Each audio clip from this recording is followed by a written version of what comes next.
அப்பொழுது பரலோக ராஜ்யம் தங்கள் தீவட்டிகளை பிடித்துக்கொண்டு மணவாளனுக்கு எதிர்கொண்டு போக புறப்பட்ட 10 கன்னிகைகளுக்கு ஒப்பாயிருக்கும். அவர்களில் 5 பேர் புத்தியுள்ளவர்களும் 5 பேர் புத்தி இல்லாதவர்களுமாயிருந்தார்கள். புத்தி இல்லாதவர்கள் தங்கள் தீவட்டிகளை எடுத்துக்கொண்டு போனார்கள், எண்ணெயையோ கூட கொண்டு போகவில்லை. புத்தியுள்ளவர்கள் தங்கள் தீவட்டிகளோடு கூட தங்கள் பாத்திரங்களில் எண்ணெயையும் எடுத்துக்கொண்டு போனார்கள். மணவாளன் வர தாமதித்த போது அவர்கள் எல்லோரும் நித்திரை மயக்கமடைந்து தூங்கிவிட்டார்கள்.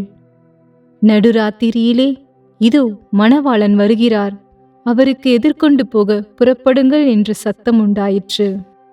அப்பொழுது அந்த கன்னிகைகள் எல்லோரும் எழுந்திருந்து தங்கள் தீவட்டிகளை ஆயத்தப்படுத்தினார்கள். புத்தி இல்லாதவர்கள் புத்தியுள்ளவர்களை நோக்கி, உங்கள் எண்ணெயில் எங்களுக்கு கொஞ்சம் கொடுங்கள், எங்கள் தீவட்டிகள் அணைந்து போகிறதே என்றார்கள். புத்தியுள்ளவர்கள் பிரதியுத்திரமாக, அப்படியல்ல, உங்களுக்கும் எங்களுக்கும் போதாமலிராதபடி நீங்கள் விற்கிறவர்களிடத்திற்கு போய் உங்களுக்காக வாங்கிக் கொள்ளுங்கள் என்றார்கள். அப்படியே அவர்கள் வாங்க போனபோது மணவாளன் வந்துவிட்டார். ஆயத்தமாயிருந்தவர்கள் அவரோடு கூட கல்யாண வீட்டிற்குள் பிரவேசித்தார்கள். கதவும் அடைக்கப்பட்டது. பின்பு மற்ற கன்னிகைகளும் வந்து, ஆண்டவரே, ஆண்டவரே, எங்களுக்கு திறக்க வேண்டும் என்றார்கள். அதற்கு அவர், உங்களை அறியேன் என்று மெய்யாகவே உங்களுக்கு சொல்லுகிறேன் என்றார். மனுஷகுமாரன் வரும் நாளையாவது நாளிகையாவது நீங்கள் அறியாதிருக்கிறபடியால் விழித்திருங்கள். அன்றியும் பரலோக ராஜ்யம் புறதேசத்துக்கு பிரயாணமாய் போகிற ஒரு மனுஷன் தன் ஊழியக்காரரை அழைத்து தன் ஆஸ்திகளை அவர்கள் வசமாய் ஒப்பு கொடுத்தது போல் இருக்கிறது. அவனவனுடைய திறமைக்கு தக்கதாக ஒருவனிடத்தில் 5 தாளந்தும், ஒருவனிடத்தில் 2 தாளந்தும், ஒருவனிடத்தில் 1 தாளந்துமாக கொடுத்து உடனே பிரயாணப்பட்டு போனான். 5 தாளந்தை வாங்கினவன் போய் அவைகளை கொண்டு வியாபாரம் பண்ணி வேறு 5 தாளந்தை சம்பாதித்தான். அப்படியே 2 தாளந்தை வாங்கினவனும் வேறு 2 தாளந்தை சம்பாதித்தான். 1 தாளந்தை வாங்கினவனோ போய் நிலத்தை தோண்டி தன் எஜமானுடைய பணத்தை புதைத்து வைத்தான். வெகு காலமான பின்பு அந்த ஊழியக்காரருடைய எஜமான் திரும்பி வந்து அவர்களிடத்தில் கணக்கு கேட்டான். அப்பொழுது 5 தாளந்தை வாங்கினவன் வேறு 5 தாளந்தை கொண்டு வந்து, ஆண்டவனே, 5 தாளந்தை என்னிடத்தில் ஒப்புவித்தீரே, அவைகளை கொண்டு இதோ வேறு 5 தாளந்தை சம்பாதித்தேன் என்றான்.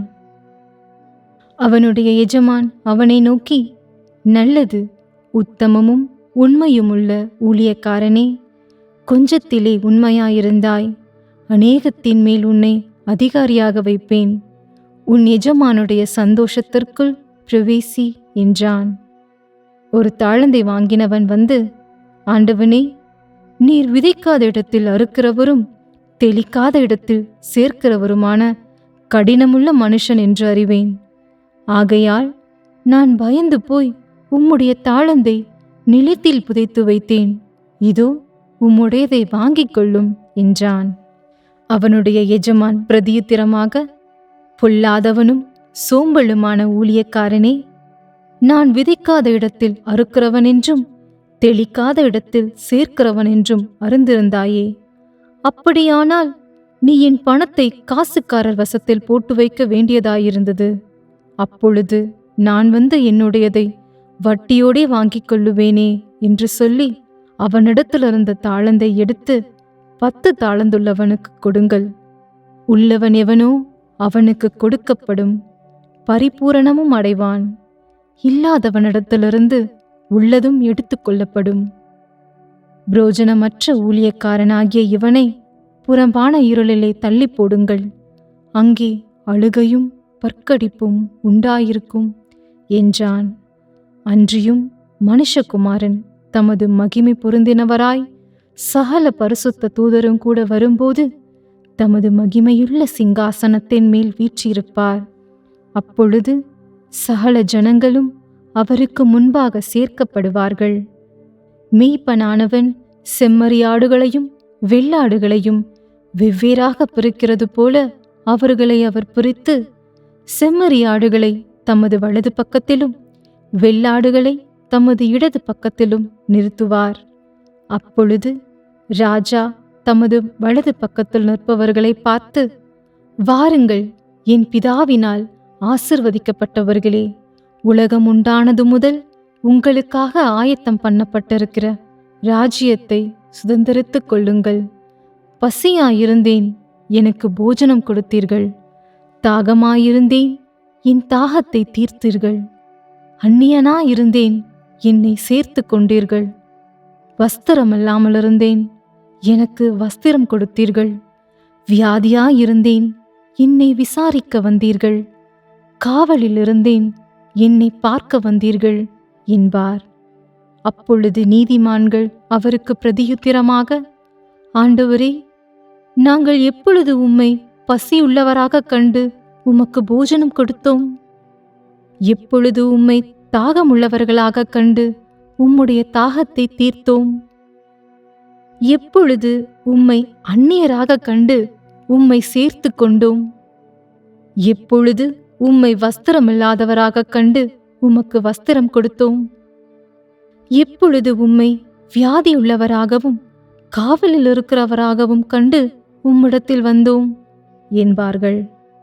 அதற்கு ராஜா பிரதியுத்திரமாக, மிகவும் சிறியவராகிய என் சகோதரரான இவர்களில் ஒருவனுக்கு நீங்கள் எதை செய்தீர்களோ அதை எனக்கே செய்தீர்கள் என்று மெய்யாகவே உங்களுக்கு சொல்லுகிறேன் என்பார். அப்பொழுது இடது பக்கத்தில் நிற்பவர்களை பார்த்து அவர், சபிக்கப்பட்டவர்களே, என்னை விட்டு பிசாசுக்காகவும் அவன் தூதர்களுக்காகவும் ஆயத்தம் பண்ணப்பட்டிருக்கிற நித்திய அக்கினியிலே போங்கள். பசியாயிருந்தேன், நீங்கள் எனக்கு போஜனம் கொடுக்கவில்லை. தாகமாயிருந்தேன், நீங்கள் என் தாகத்தை தீர்க்கவில்லை. அந்நியனாயிருந்தேன், நீங்கள் என்னை சேர்த்து கொள்ளவில்லை. வஸ்திரமில்லாமல் இருந்தேன், நீங்கள் எனக்கு வஸ்திரம் கொடுக்கவில்லை. வியாதியுள்ளவனாகவும் காவலில் அடைக்கப்பட்டவனாயும் இருந்தேன், நீங்கள் என்னை விசாரிக்க வரவில்லை என்பார். அப்பொழுது அவர்களும் அவருக்கு பிரதியுத்திரமாக, ஆண்டவரே, உம்மை பசியுள்ளவராகவும் தாகமுள்ளவராகவும் அந்நியராகவும் வஸ்திரமில்லாதவராகவும் வியாதிப்பட்டவராகவும் காவலில் அடைக்கப்பட்டவராகவும் நாங்கள் எப்பொழுது கண்டு உமக்கு உதவி செய்யாதிருந்தோம் என்பார்கள். அப்பொழுது அவர் அவர்களுக்கு பிரதியுத்திரமாக, மிகவும் சிறியவர்களாகிய இவர்களில் ஒருவனுக்கு நீங்கள் எதை செய்யாதிருக்கிறீர்களோ அதை எனக்கே செய்யாதிருந்தீர்கள் என்று மெய்யாகவே உங்களுக்கு சொல்லுகிறேன் என்பார். அந்தபடி இவர்கள் நித்திய ஆக்கினையை அடையவும் நீதிமான்களோ நித்திய ஜீவனை அடையவும் போவார்கள் என்றார்.